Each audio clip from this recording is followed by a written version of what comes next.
begins late in the evening, at a time when most people have already gone home, but the mechanic is still in his small repair workshop on the edge of the city.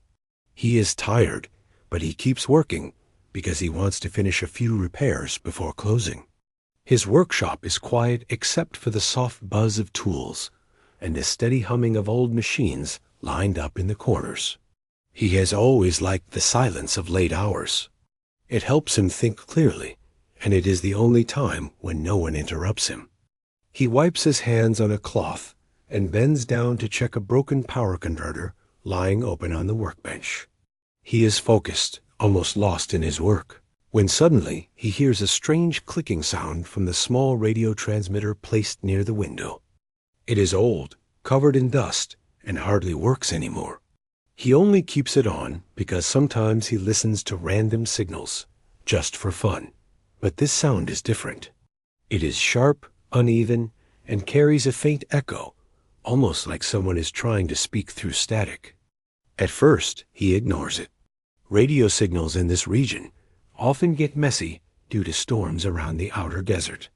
But the sound appears again, louder this time, and it almost sounds like someone trying to say something. He turns his head slowly, thinking maybe the radio is about to break. When it continues crackling, he finally walks over and turns the dial gently.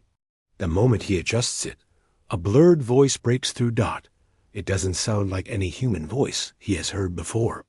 The tone is heavy, slow, and seems to struggle between each breath. There is a long pause, followed by a sound that resembles pain. Then a few words push through the static, not very clear, but enough for him to catch the meaning. Life form. Trapped, critical, please. The mechanic freezes.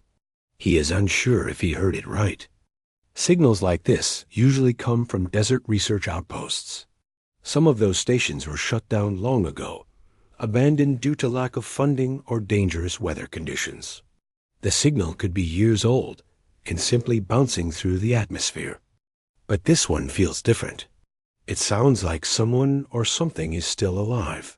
He adjusts the dial again, trying to get a clearer message, but the voice fades in and out. There is a faint dragging sound, like someone struggling to move.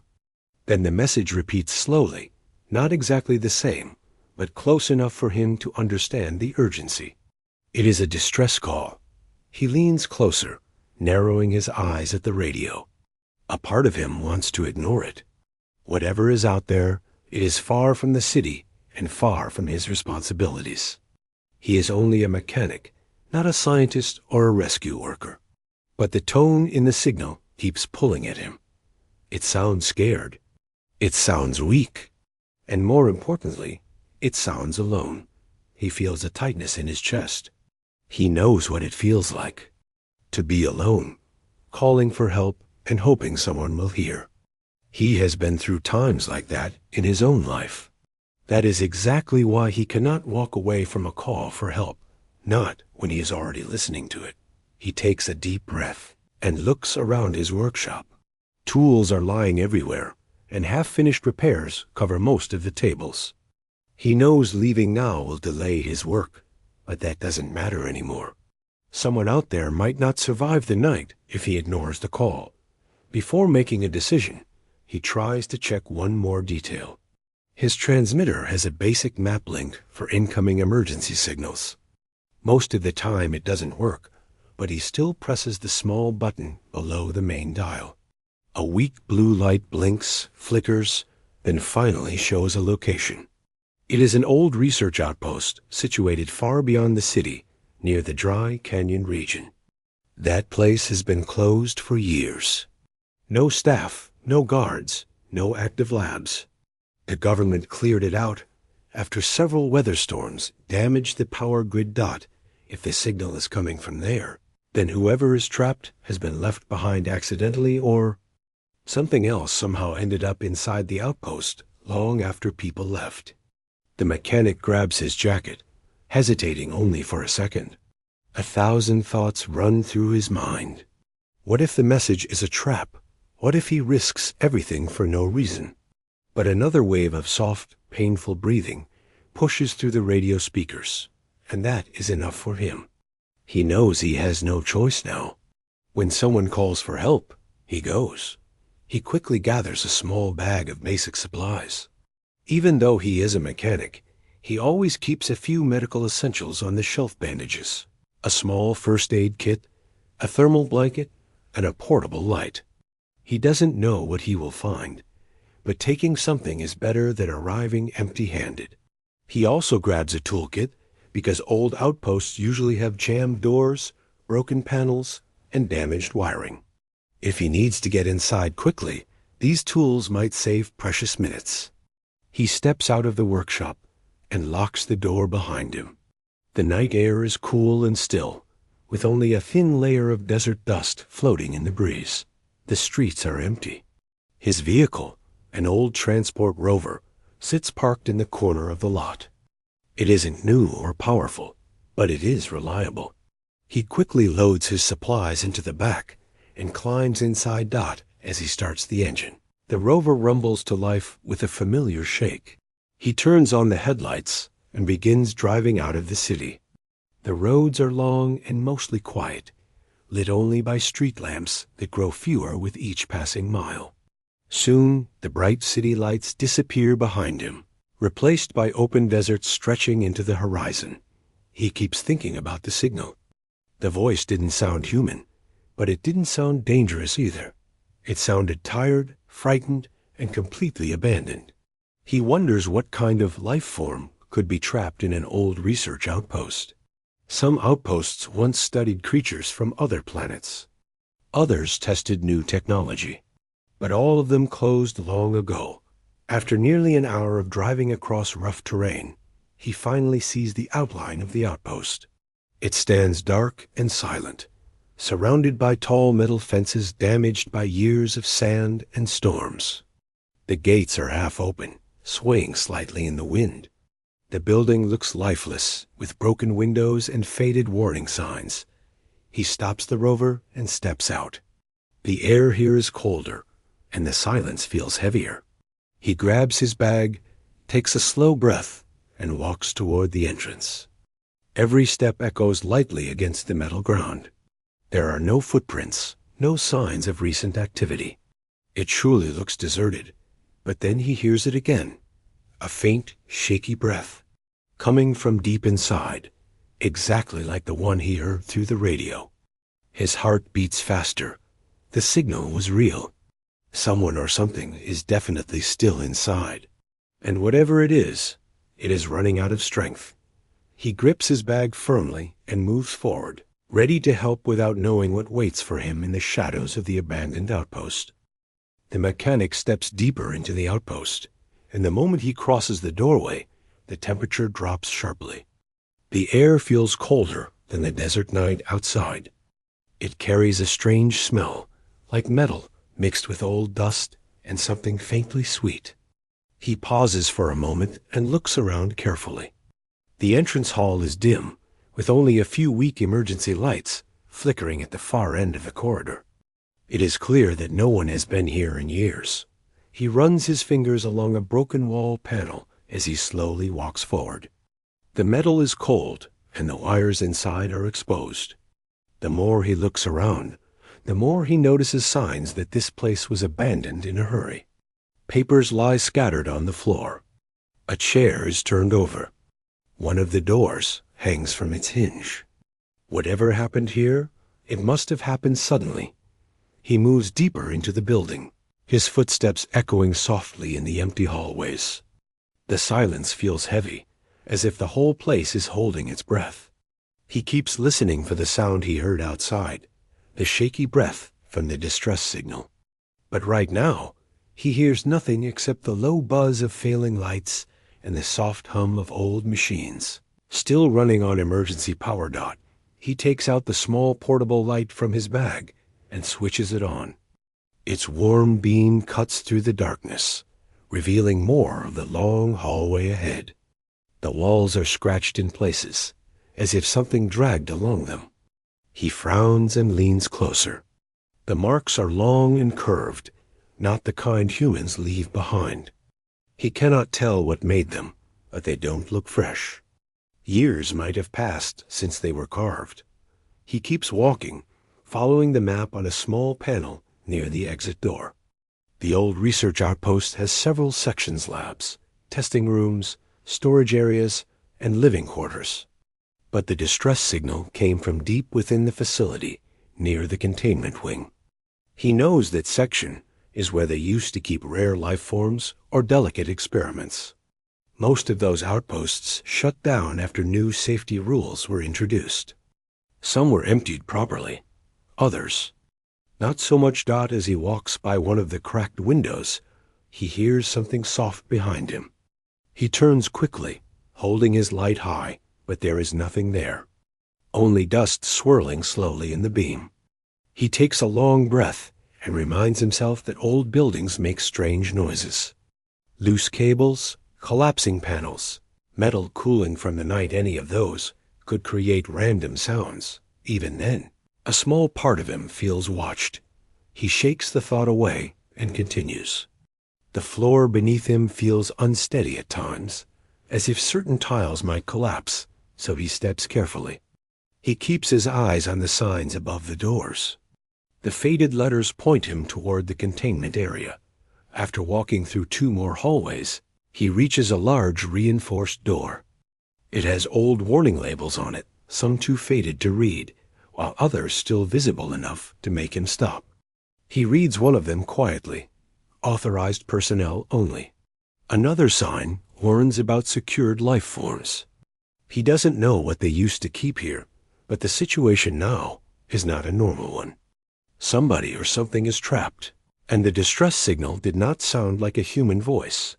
He puts his hand on the control panel next to the door, but it barely responds. The screen flickers weakly, showing scrambled code. The door is sealed, and the only way to get it open is by fixing the power panel nearby. He kneels down, opens the panel using his toolkit, and checks the wires. Dust falls from the compartment as he works, but he quickly brushes it aside. Inside, half the wires are burned out, and the small backup battery is nearly dead. He knows exactly what to do. Years of repairing old machines and forgotten systems prepared him for moments like this.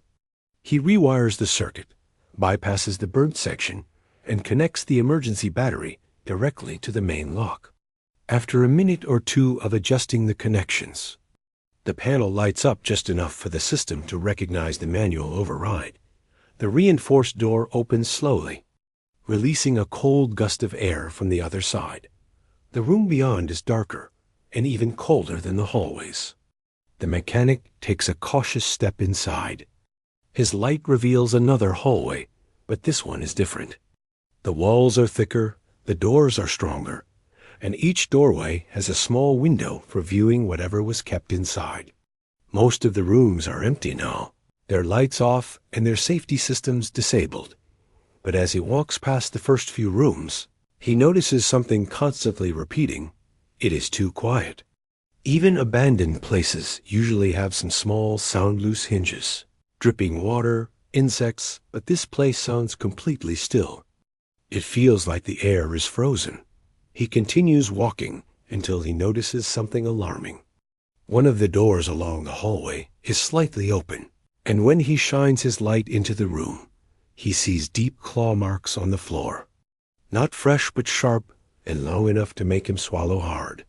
He steps back slowly and continues forward. This room wasn't the one he's looking for. The signal came from further ahead. As he moves deeper into the containment wing, he finally hears it again. A trembling breath. This time it is clearer. It is slow, heavy, and weak. It echoes through the hallway, bouncing off the walls like a distant whisper. He moves toward the sound, his heart beating faster, not from fear, but from deep concern. Someone is suffering inside this abandoned place, and no one even knows it except him. He reaches the last door at the end of the hallway. It's a large reinforced cell door, much sturdier than the others. The window on it is fogged on the inside, as if the air in that room is much warmer and humid. He lifts his light and tries to look through the fogged glass, but he can only make out a large shape lying near the corner. It doesn't move at first dot. Then he hears a soft, pained tremble. He steps closer, pressing his hand against the cold metal door. He feels strange warmth on the other side, almost like heat radiating through the thick steel. He wipes a part of the fog away from the window. The moment he clears the view, his breath catches in his throat. Inside the cell lies a massive creature curled tightly on the floor, its body rising and falling with slow, strained breaths. Its scales shimmer faintly, even in the dim light, showing patterns he has never seen before. The creature looks like a dragon, not the kind from old stories, but a real alien species from distant planets. He has seen pictures before in old science files, but never this closely. This one is clearly injured, exhausted, and alone.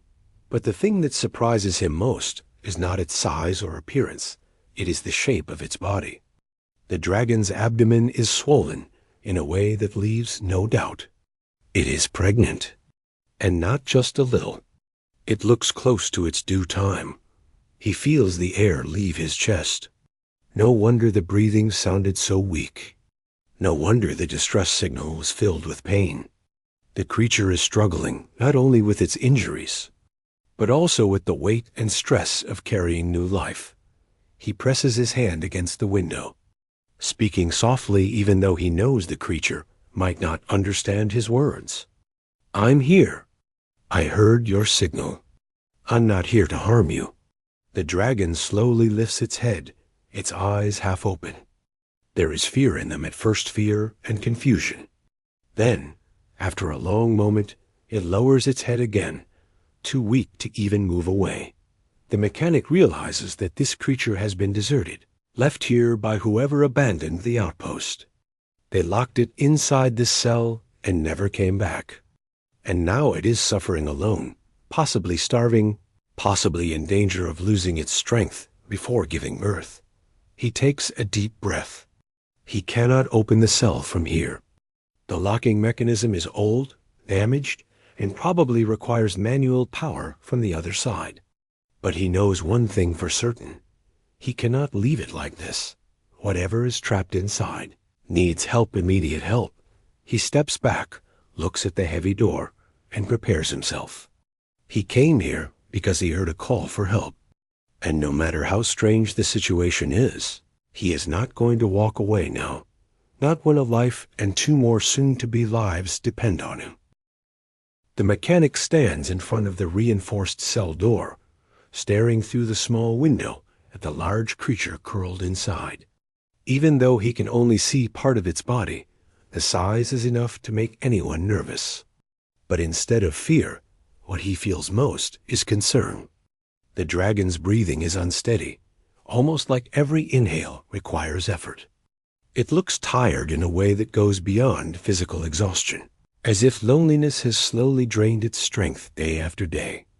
He steps closer and speaks softly, even though he knows he is separated by thick metal.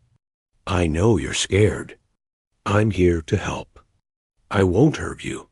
He is not sure the creature understands his words, but he believes creatures can understand tone more than language. When he speaks gently, the dragon lifts its head slightly. Its eyes open just enough to show a soft glow inside them. There is fear, yes, but also something else, something that looks like hope mixed with confusion. The mechanic lets out a slow breath. He didn't plan for any of this. He didn't expect to find a mother dragon in such a state. He didn't expect to feel responsible for her well-being. But now that he has seen her, he cannot turn away. He knows deeply that she has been alone for far too long. He looks at the control panel again, but it is completely dead. The wires inside look burnt, and some parts are missing. Whoever abandoned the outpost must have shut down most systems except for minimal emergency power. That means the door will not open by simply pressing a button. He takes a step back and surveys the entire area. Old pipes run along the walls. Wires hang loosely in places. The air vents hum quietly. He traces the cables with his light and sees that they disappear into a maintenance room nearby. Maybe the main power switch for this wing is still accessible. If he can restore even a small amount of energy, the door might open enough to let him inside. He walks toward the maintenance room and pushes the door open. Dust flies up from the floor, and for a moment he coughs as he waves the air clear. The room is filled with shelves, old tools, and a large power junction box on the far wall. The whole place smells like rusty metal and forgotten machines. He kneels in front of the junction box, opens the panel, and inspects the inside. Most of the wires are old, but still intact. Only a few need replacement. He pulls out a small bundle of spare wires from his bag and starts working. As he connects the wires, he hears a soft sound from the hallway, a low, shaky whimper. It's the dragon. Even though it is behind a thick door, the sound reaches him clearly. He freezes for a moment, his hand still inside the panel, and listens carefully. The sound repeats, softer this time, almost like the creature is calling for someone, calling for help. He looks back at the open maintenance room door and shakes his head gently. "I'm here. I'm not going anywhere," he whispers to himself, as if the creature might somehow hear him. He returns his attention to the wires. He replaces the damaged ones, tightens the connections, and flips one of the switches. A few sparks fly, not dangerous ones, just the kind old circuits make when electricity starts flowing again. The lights in the containment hallway flicker and then stabilize to a dim but steady glow. He stands up and steps back into the hallway. The dragon's cell is still locked, but now the screen on the control panel shows a faint blue light instead of complete darkness. He approaches it slowly. The screen shows a cracked and scrambled interface, but the manual override appears faintly. He presses one of the buttons, but nothing happens. He presses another combination. Still no response. He exhales in frustration, but he doesn't give up. He knows older systems like this sometimes require a physical handle or lever to engage the override. He crouches down, shining his light under the panel, and he finds it. A small metal lever tucked behind the wiring, dusty but still intact. He grabs the lever as gently as he can and pulls it. At first, it doesn't move. The lever feels stuck, almost fused from years of inactivity. He adjusts his grip and pulls harder. It loosens a bit, creaking loudly. He glances at the window into the cell, hoping the sound doesn't frighten the dragon. But the creature only lifts its head slightly, watching him with tired eyes. He pulls again, using more force, and the lever finally snaps into place with a sharp click. A loud, heavy lock releases inside the door. The entire cell door shudders as internal gears shift. It doesn't open completely, but it moves just enough to create a narrow gap, maybe enough for him to squeeze through if necessary. Before he even thinks about going inside, he pauses and calms his breath. He doesn't want to panic the creature. He approaches slowly, keeping his voice soft. "I'm going to come inside. Only to help. I won't do anything to scare you." The gap is small, but he crouches and gently pushes the door until it opens wide enough for him to pass. Warm air rushes out from the cell. The room inside must be much warmer due to the dragon's body heat. He steps in carefully, taking slow, steady movements so he doesn't appear threatening. Inside, the air feels thick and humid. The dragon lies curled on the floor, its tail wrapped around itself protectively. The mechanic can now see more detailed light patterns on its scales, a soft glow shifting on its sides when it breathes, and the rise of its belly showing the clear shape of life inside. The dragon watches him closely, its eyes half open but alert. He doesn't move too close. He stops at a safe distance, kneels slowly, and places his bag on the floor. He opens it and takes out a small water container. He holds it out with both hands, showing the creature that he means no harm. The dragon's eyes follow his movement. For a moment, it seems unsure. Then it lifts its head weakly and gives a soft, shaky exhale. It does not come closer, but it does not pull away either. That small reaction tells him the creature understands that he is trying to help. He places the water container on the ground and pushes it a little closer. The dragon lowers its head and nudges the container with its nose. A few drops spill onto the floor, but it slowly laps up the water, taking breaks between each sip. The mechanic watches quietly, relieved that it still has enough strength to drink Dot as the creature drinks. He scans the room. The cell is large but empty. No bedding, no food trays, no equipment left behind. It looks like whoever abandoned the outpost didn't leave anything for the creature to survive on. The thought makes his chest tighten. To leave any living being alone like this, especially a pregnant one, feels deeply wrong. Once the dragon finishes drinking, it places its head back down. The mechanic notices it shivering lightly, perhaps from exhaustion or hunger or stress. He pulls out the thermal blanket from his bag and unfolds it slowly. The dragon watches him carefully. He raises an open hand, showing again that he won't hurt it, and carefully places the blanket near its side. He doesn't touch the creature directly. He waits to see if it reacts. After a few long moments, the dragon shifts slightly and moves closer to the blanket, its body touching the edge of it. It's a small sign of trust, but enough to warm his heart. The mechanic realizes something else, too. The creature is not just physically weak, it is emotionally exhausted. Being locked alone in a cold, empty cell for months or years would break anyone's spirit. He cannot imagine how it must have felt, waiting, hoping, not knowing if anyone would ever come. He gently sits down on the floor, keeping his movements slow. He doesn't reach out or try to touch the dragon. He simply stays near, letting the creature know it isn't alone anymore. For a moment, neither of them moves. The only sound is the dragon's slow breathing and the faint hum of the restored power dot. Then the dragon does something unexpected. It lifts its head, looks directly at him, and gives a soft, low sound, not threatening, not warning, but tired. Almost like a creature saying, "Please, don't leave." He nods slowly. "I'm here. I won't go anywhere." The creature lowers its head again, and this time it rests it a little closer to him. Dot, in that quiet moment, the mechanic realizes something important. He came here thinking he might save a creature, but now he understands the creature is also trusting him with something far more precious, her unborn babies.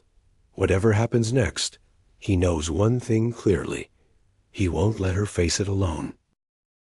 The mechanic stays seated on the cold floor for a long moment, letting the creature calm down in his presence.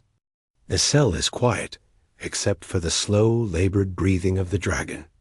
Even though the room is warm from her body heat, it still feels heavy with loneliness and stress. The mechanic can sense it. She has been carrying this burden alone for far too long. He slowly reaches into his bag and pulls out a small portable heater. It is not strong, but it gives off a gentle warmth. He places it near the wall, in a safe spot where the creature can feel the warmth without getting too close to the device. As the heater hums to life, the dragon's breathing eases slightly. The added warmth seems to soothe her, almost like a reminder of something familiar and comforting. The mechanic watches her, studying every small sign she gives. She moves slowly, carefully, and always with hesitation. Her body shows signs of strain-heavy breathing, subtle shivers, slow reactions. He knows she isn't just tired. She is close to giving birth, and the stress of being alone, injured, and hungry has pushed her to the limit. He gently speaks again, keeping his tone calm. "I want to help you, but I need to understand what you need." Of course, she cannot answer with words, but creatures have their own way of communicating. She lifts her head again, eyes blinking heavily, and shifts slightly, so he can see her side more clearly. Her belly rises and falls in uneven waves. He realizes what she is telling him without speaking. She is in pain. Not the kind that hurts instantly, but the kind that builds slowly over time, draining strength until nothing is left. The mechanic gets up and moves toward a corner of the room. He needs to figure out what he can do. He doesn't have professional medical knowledge, and he is not trained to care for alien life forms. He is only a mechanic. But he has something else steady, patient hands and a heart that refuses to leave someone suffering. He looks around the room again, searching for anything that might help. There is nothing useful left behind. No supplies, no notes, no equipment. The people who ran this outpost didn't just leave. They stripped almost everything on their way out. They left her alone with nothing. The mechanic steps back toward her cautiously. He lowers himself to the floor again, so he won't look threatening. Even though she trusts him a little now, he understands he is still a stranger to her. She watches him with tired eyes, and he notices another problem. Her breathing becomes more uneven. Her chest rises too slowly. Her tail twitches slightly, almost like a response to pain. He reaches for his bag again and takes out a simple tool, a small scanner he uses to check engine temperatures and pressure levels. It's not meant for living beings, but maybe it can help him understand what's happening. He lifts the scanner slowly and shows it to her, as if asking for permission. She doesn't flinch. She simply rests her head again, her eyes half closed. That small lack of resistance tells him she trusts him enough to let him continue. He moves the scanner closer and holds it a few inches from her side. The screen lights up with numbers and faint beeping sounds. Even though the scanner wasn't made for creatures, it still gives basic readings, heat levels, surface vibrations, and movement patterns. And what he sees makes his chest tighten. Her body temperature is unstable. Her breathing shows signs of stress. The scanner even picks up shifting movement inside her belly, meaning the babies are active. But under pressure, he lowers the scanner slowly and takes a deep breath. She doesn't have much time. She needs help soon. If she gets weaker, giving birth could become dangerous, not just for her, but for the little lives she carries. The mechanic knows he cannot leave her like this. He cannot say, "I'll go get help." If he leaves her now, even for a few hours, she might not make it. The outpost is too far from the city. Bringing someone back here would take too long. He looks at her again. She watches him quietly, her eyes gentle but filled with exhaustion. It's almost like she knows the situation too. She knows her strength is fading. The mechanic thinks for a long moment, sitting there in silence. There is no one else he can call. No instant solutions. No one who even knows she exists except him. He finally pulls out another item from his bag, an emergency nutrition pack. It is made for humans, but it contains simple minerals and water-based energy gel that might at least help her gain a little strength. He opens it carefully and places it on the ground near her. She sniffs it weakly, unsure at first. Then she takes a slow lick. It isn't much, but it gives her a small boost of energy. Her eyes soften, and she lets out a low sound that almost feels like gratitude. The mechanic's chest warms. Even though she is scared and weak, she is trying to trust him. She is trying to believe that someone finally came to help her. He moves closer slowly, inch by inch. He doesn't reach out to touch her. He just sits near her side, so she knows she isn't alone. Being close seems to calm her more than anything else he has done so far. Then, suddenly, the lights flicker again. The emergency power he restored earlier seems unstable. The flickering shadows make the creature lift her head quickly, startled. Her breathing becomes faster, and she starts trembling again. The mechanic stands up immediately and places a calming hand on the air, not touching her, but letting her see that it's okay. It's all right. I'm here. Nothing will happen to you. The lights stabilize again after a few moments, but the sudden change seems to have distressed her. She shifts her body slightly, and a soft whimper escapes her. He kneels beside her again, keeping his movements steady. He knows she is fighting a lot, not just pain, but fear. Fear of being abandoned again. Fear of giving birth alone. Fear of being trapped with no way out. He opens his bag again and pulls out something he rarely uses, a set of thick repair blankets. They are meant to insulate machines from cold temperatures, but they can also keep living creatures warm. He lays them gently near her, creating a softer space for her to rest. The dragon looks at the blankets, hesitates, then slowly shifts her weight and rests her head on the edge of one. Her breathing relaxes slightly. She seems grateful for anything soft in this hard, metal room. The mechanic sits down again, leaning lightly against the nearby wall. He doesn't speak for a while. He just stays there, offering silent company. His presence seems to make her more at ease. Every so often, she lifts her head to check if he's still there.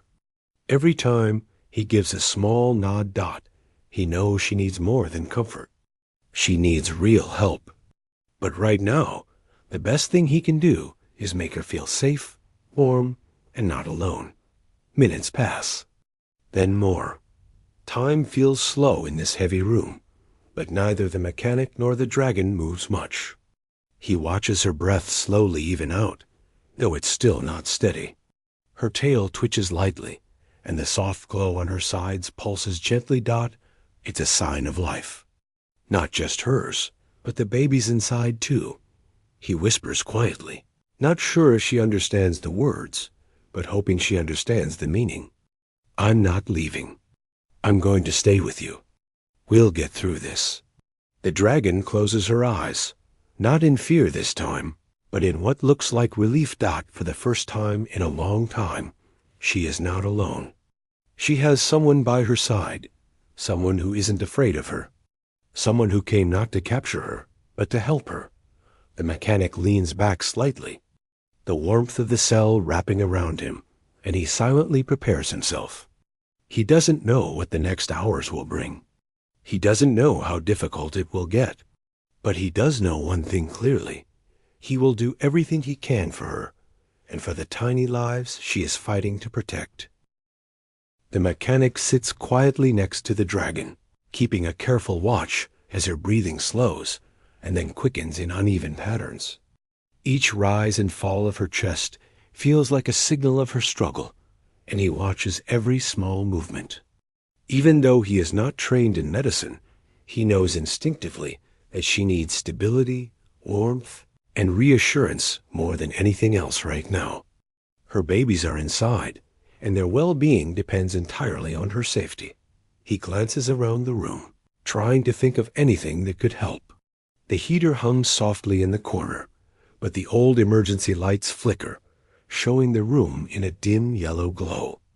There is no advanced medical equipment, no soft bedding designed for creatures like her, and no food left behind. Everything has been stripped when the outpost was abandoned. He realizes that he must improvise with what he has. Slowly, he opens his bag again, taking out a small first aid kit. It's meant for human emergencies, but he hopes some of the supplies can help. There are bandages, antiseptic wipes, and a few simple tools. He studies the dragon carefully, noticing subtle bruises along her side and a small scrape near one of her legs. They are not dangerous on their own, but combined with her exhaustion and the stress of carrying babies, they could make her weaker if left untreated. He speaks softly as he works. I'm going to help you with these, okay? I promise it won't hurt. The dragon flinches slightly, lifting her head and letting out a low, cautious sound. He pauses, giving her a moment to see that he is calm and that he isn't trying to harm her. Then, gently, he begins cleaning the scrape with antiseptic from a small wipe. The dragon shifts slightly, but doesn't pull away. She seems to understand, in her own way, that he is trying to help, not to hurt. He finishes with the scrape and carefully applies a small dressing over it. Next, he examines her other bruises. They are small and superficial, but he can tell they must have been painful. He gently massages the edges of one, careful not to touch the tender center. The dragon leans slightly toward him, a quiet gesture of trust. Even though she is exhausted and scared, she allows him near her, and that small trust fills him with hope. After attending to her injuries, he focuses on keeping her comfortable. He uses the repair blankets from his bag to create a soft, insulated area for her to rest on. He carefully spreads them around her body without touching her directly, giving her a warm, padded surface that she can lean against. She shifts slightly onto the blankets and lets out a soft sigh. Her breathing slows a little, more regular now, and the mechanical warmth seems to reach her muscles, easing the tension. The mechanic realizes that her trust is fragile but growing. He knows he cannot rush her. She needs time to recover even a little before any further steps can be taken. He sits back slightly, keeping a safe distance, and observes her quietly. The dragon's eyes follow him at first, then close halfway as she seems to relax. The slow blinking of her eyes shows he is becoming familiar to her presence. Hours pass, and the mechanic never moves far. He refills the water container and keeps it close, ensuring she has easy access. He gently encourages her to drink, speaking softly each time. Even small actions, like leaning her head toward the water or nudging her slightly with his hand in the air, show that she is slowly regaining some energy. He notices another subtle detail. The babies inside her are restless.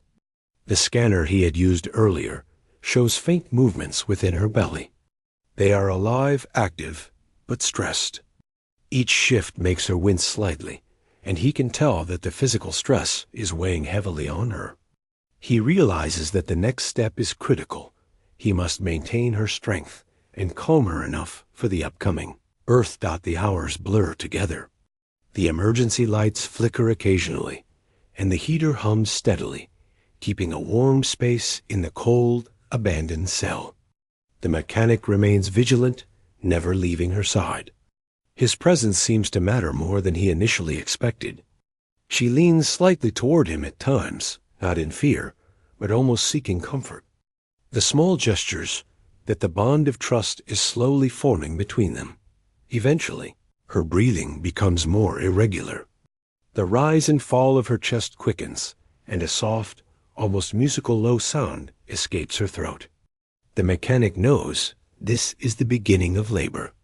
His heart races, but he stays calm, focusing on what he can do to make this process safer and easier for her. There is no panic in his voice, only steady encouragement as he murmurs, "It's okay. You're not alone. I'm right here." He positions the blankets around her more securely, making a small nest-like area for her to lean against. He keeps the water container nearby and adjusts the heater so that she has warmth from both the blanket and the gentle air around her. Every small movement is done carefully, avoiding sudden gestures that might frighten her. The dragon's tail twitches nervously, her breathing shallow but loud. She presses her body slightly against the blankets, and for a moment she rests her head on the corner, closing her eyes. The mechanic sits close by, keeping silent except for calm reassurances. He knows that his presence alone is helping her remain calm enough to focus on the process ahead. Time passes slowly. He watches, ready to intervene in small ways, offering water, adjusting blankets, keeping the space quiet and safe. He doesn't touch her directly, except when necessary, allowing her to feel in control of her own space. He understands that fear can make labor harder, and trust can ease it. Every gesture of care builds that trust. Then, the first signs become more evident. She breathes more sharply, shifts her body slightly, and emits a soft, rhythmic sound. He can see the subtle strain in her muscles. He knows the moment is coming closer, and he prepares himself mentally. He has no advanced tools, no medical team, only his patience, careful observation, and gentle hands. As she moves through the next phase, he notices the babies inside responding. Their movements increase slightly, a sign that they are ready to enter the world. The dragon winces, shivers, and rests her head against the blankets, letting out a deep sound of effort and focus. The mechanic murmurs encouragement, softly. "You're doing great. Keep breathing. You're not alone."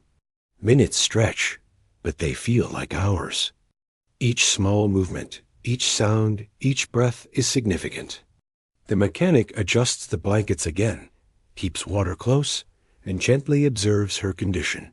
He speaks sparingly, always calm, always reassuring, always present. His human instinct to care keeps him alert to every detail. Then, finally, after a long, tense moment, he sees the first signs of life emerging. Tiny movements ripple through her belly, and with a careful, steady gaze, he watches as one of the babies begins to make its way into the world. The dragon lets out a soft, strained cry of effort. The mechanic keeps silent, letting her lead, offering only the comfort of his presence and steady guidance. The first hatchling emerges. It is small, wet, and delicate. He watches the dragon carefully as she nudges it gently with her nose, instinctively cleaning and encouraging it to breathe. She is exhausted, but her focus is entirely on her babies now. He knows his job is to stay out of the way and provide calm support. Soon, the second baby follows, smaller but equally alive.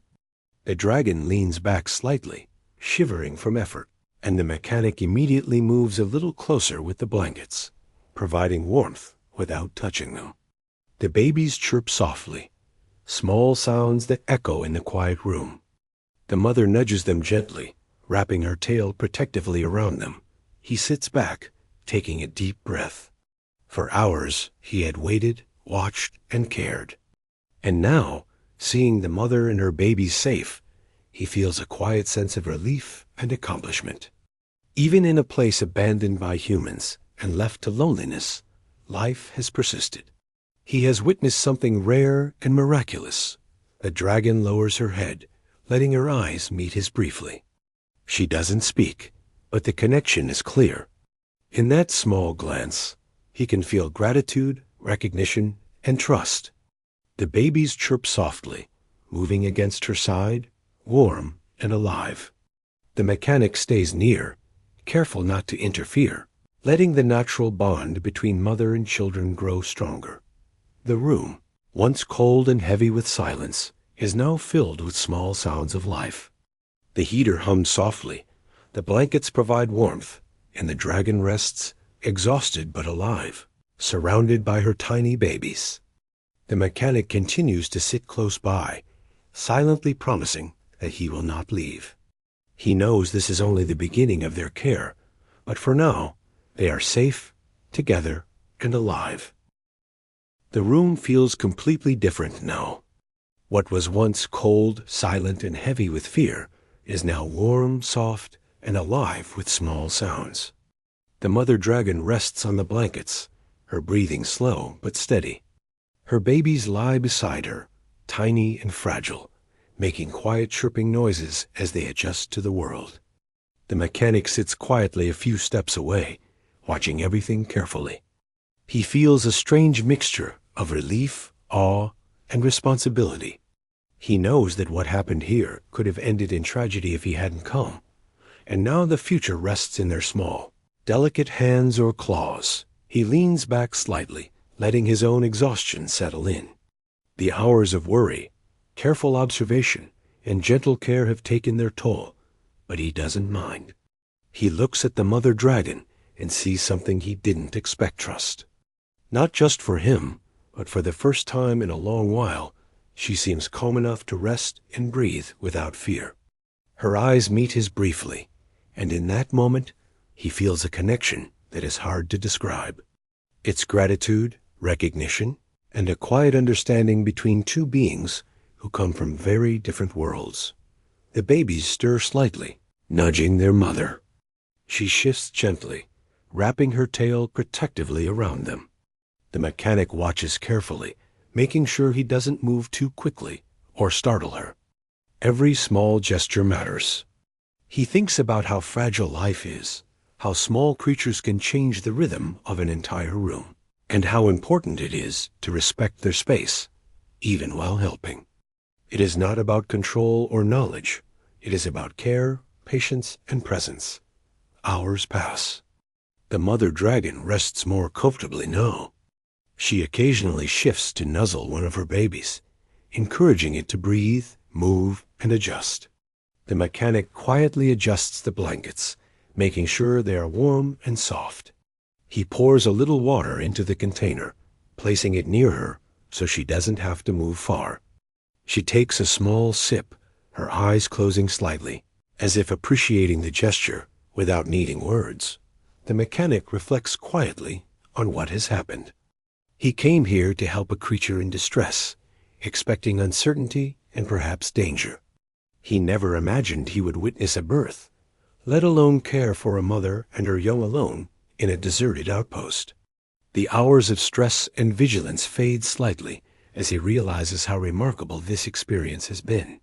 He has seen life at its most vulnerable, and he has been trusted to protect it. There is a quiet pride in that, mixed with humility. He is just one human, but his presence has made a difference.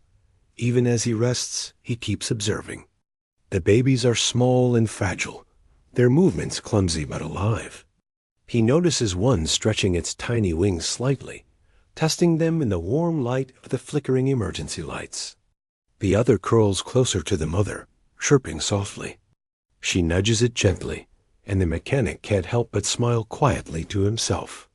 Life, fragile and miraculous, has persisted against the odds. He thinks about what will happen next. The outpost is abandoned. There are no supplies, no help from humans nearby, and yet they are alive. He knows he must continue to provide care, at least until he can figure out a longer-term plan. He doesn't feel burdened by this responsibility. Instead, he feels honored. He has been chosen by circumstances to protect this family, and he will not fail them. Time passes. He speaks softly to the mother dragon, though he knows she may not understand the words. You're safe now. Nothing will hurt you or your babies. I'm right here. His voice is calm, steady, filled with reassurance. She lifts her head briefly, eyes meeting his, and lets out a soft, low sound, almost like acknowledgement. Then she rests again, allowing him to remain close dot as night deepens outside the outpost. The mechanic finally feels a sense of peace. The danger has passed, the birth is complete, and all three creatures are alive and stable. He moves carefully, placing an extra blanket around them for warmth. He sets up the small heater nearby, adjusting it so that the room maintains a comfortable temperature without startling them. Every small act is done with thought and care, because he knows even tiny disturbances could cause stress. He sits back, taking a deep breath, and watches the family settle into their new reality. The mother dragon rests with her babies, tail wrapped protectively around them, eyes half closed in exhaustion. The babies chirp softly, sometimes nudging her side. It is a quiet, simple scene, yet profoundly moving. For the first time in a long while, this abandoned outpost feels alive, not empty. It is filled with warmth, trust, and life. The mechanic reflects on how quickly things can change. Just a few hours ago, this room was silent, empty, and cold. Now it is full of life and movement, sounds of breathing, soft chirps, and gentle shifts. He thinks about how fragile and fleeting life can be, and how sometimes all it takes is one person being present, patient, and kind to make the difference between survival and loss. He knows the family will need more than temporary care. He starts thinking about next steps carefully. The babies will need nourishment, warmth, and protection, and the mother will need rest, food, and security. But he is patient. He is willing to take one step at a time. For now, they are safe. For now, he will stay by their side, Hours turn into a quiet night, the only sounds being the soft hum of the heater and the gentle breathing of mother and babies. The mechanic allows himself a moment to rest as well, sitting on the floor, keeping his eyes on them. Sleep is distant, but the calmness around him makes the weight of exhaustion easier to bear. He feels a profound sense of fulfillment. He came here to help, and now he has witnessed something rare and precious. A life that could have ended alone has continued because someone chose to care. Morning begins to filter through the broken windows of the outpost. Sunlight, faint and golden, touches the floor and warms the blankets. The mother dragon shifts slightly, nudging one of her babies as it stirs. The mechanic watches silently, amazed at how quickly the small creatures adjust to the world outside their protective space. He knows the next phase of care will involve providing food, water, and perhaps preparing a safer, more permanent space for them. But for now, the room is a sanctuary, a place where trust has been built and life has flourished.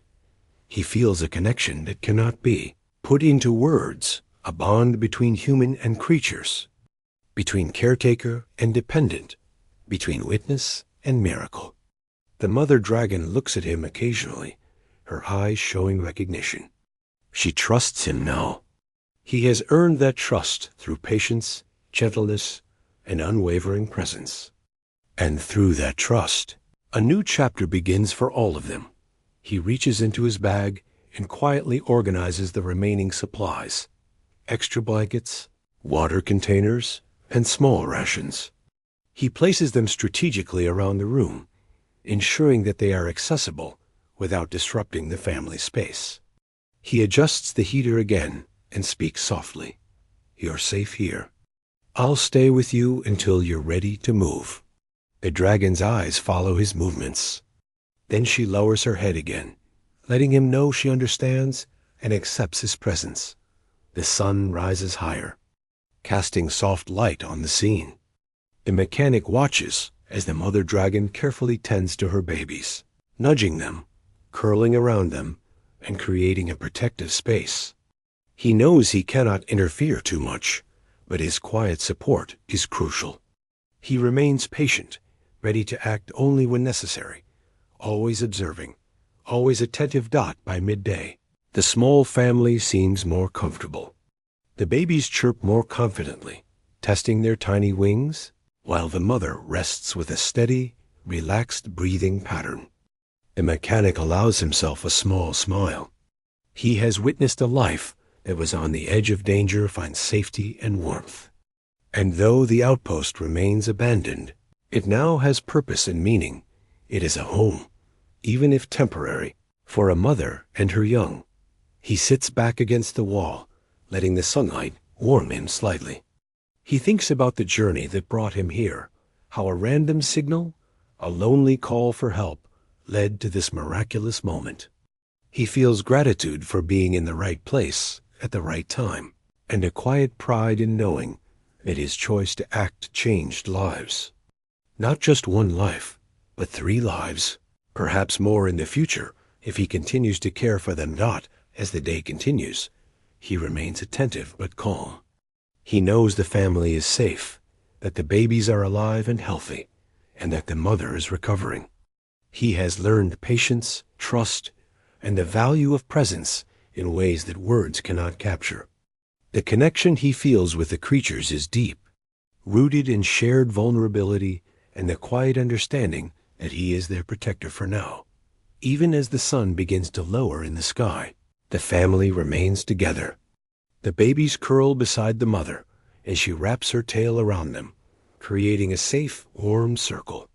The mechanic sits quietly, watching, content in the knowledge that he has been part of something extraordinary. He came to help, and he stayed to witness life thriving against the odds. And in that quiet, simple moment, he knows that this is the beginning of a new life for all of them, together.